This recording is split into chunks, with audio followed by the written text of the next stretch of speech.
In this video, we'll be doing a refactor of a React component from a class-based component to a functional component that will use the UseState hook in React. So we're going to go through a couple things. We're going to convert this app component here to a functional component. We're going to get rid of our constructor. We'll change the way that anywhere that it says this.state, we're going to change that. And then anywhere that it says this.setState, we're going to change that as well.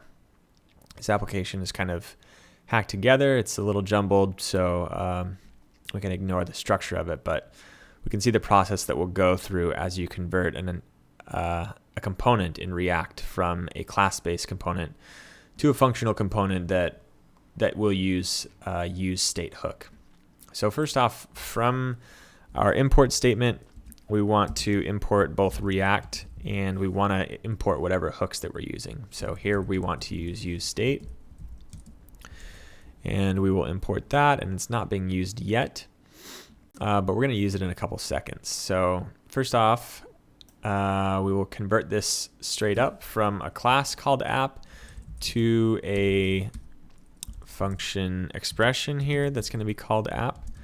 And this is going to be equal to an arrow function. Okay, we can get rid of this constructor and we'll drop this back, and then we can change this in a few seconds. But what we'll do is we'll go ahead and do the same thing where we're converting all of these functions to function expressions that are using arrow functions. So let's close, make sure that we're doing the proper thing to close this out. We are. We also want to get rid of our render function. This function is now, this render function that we had is now just going to be the function that's returning. Okay, so that's going to return, and that will be fine. And then once we've done that, we're going to go through all of our functions and change these to be function expressions that are equal to arrow functions here. So we'll change that one. We can change this one as well. It's a little bit monotonous here, but we're going to go through and do this for each of the what were previously methods to a class. Whoops, and I can't talk and type at the same time. It's challenging sometimes.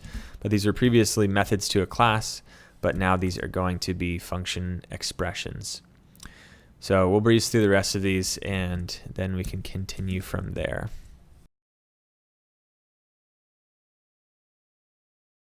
Okay, and now we can see that once we've changed these, that these are supposedly not being used. That's because we need to change the way that they're being called now. So instead of this cuff date change being called by this dot date change, this dot cuff date change, this is now just going to be called by cuff date change. So if we look in the functions where these are being declared, this would change to cuff date change. Same thing with this one. We're really just going to remove this from all of these because we don't have a this anymore. We don't have an object.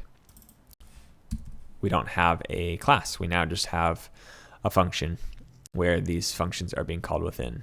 So we'll make sure that we can find all of these and remove the this keyword from all of these calls. Let's check out where this one is. And we're going to see this pattern with state as well. We'll see this when we're both accessing state and then also setting state.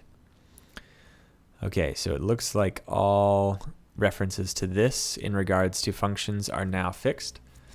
Now we want to go forward and actually use the hook that we mentioned. So what we're going to do here is we're going to use destructuring.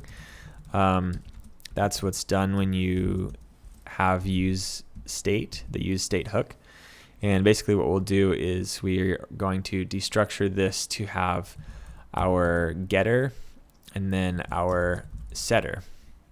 So in this case, we're going to be getting rid of this value, and we want to have the getter's value and then the setter's set value. And then this initial state, what was previously in our constructor here, we can put this into the UseState call, and that will set the initial state. All right, so we're going to drop down here to the next line and do the same thing for these two. So we'll have cuff date and set cuff date. And this is going to be use state with our default value in here. Pop that in here. And these won't be used yet until we've refactored the rest of our component. And here it's going to be this last one, which is release date and set release date. Okay, and we're still doing use state. Oh man, can't type that straight today.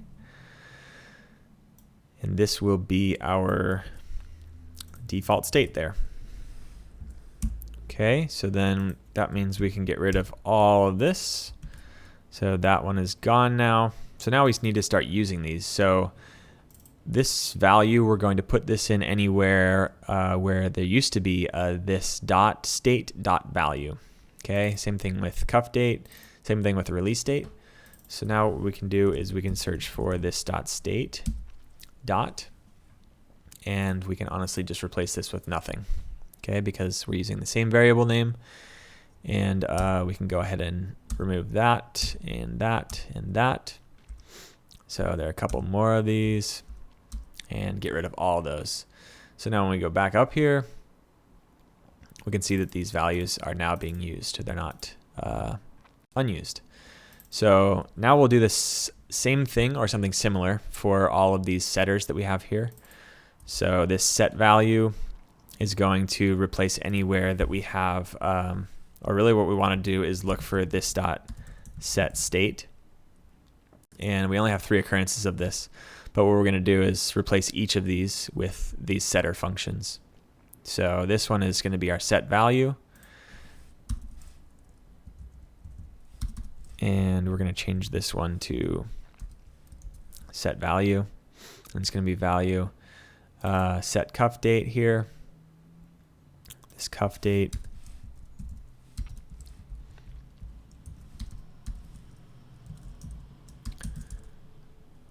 And again, because we don't have a class, there's no sort of this context. So we're just using these functions directly. Okay, and then we can use this same thing for the release date variable that I had there. All right.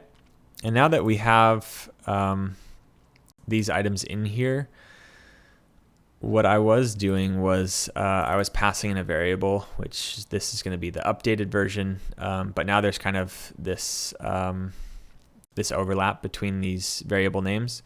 So just to clarify that, let's call this new cuff date. It could be updated cuff date or whatever, but I'll just rename these all to new, just so we can be crystal clear about which variable is which.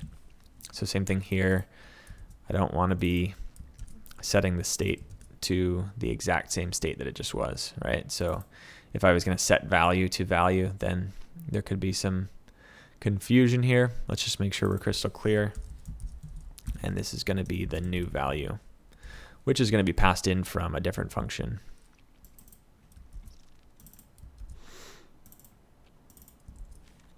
Okay, so we've got all of those done. And now that those are pulling in all of the set state functions and, or I should say use state, where we've declared them up here at the top, and then they're pulling in the actual state value. We don't have any more this dot set state. We shouldn't have any more this dot at all. So we have no references to this. And so now if we go over to our application where this was previously running, so we could change this to like 2000, and this is still working. Okay, so this is just running in the background.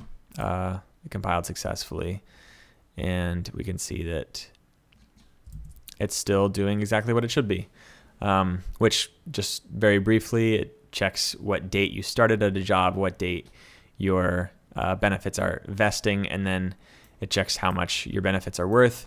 And then it says if you left today, you would miss out on this much money, assuming your benefits vest each day or at a prorated amount.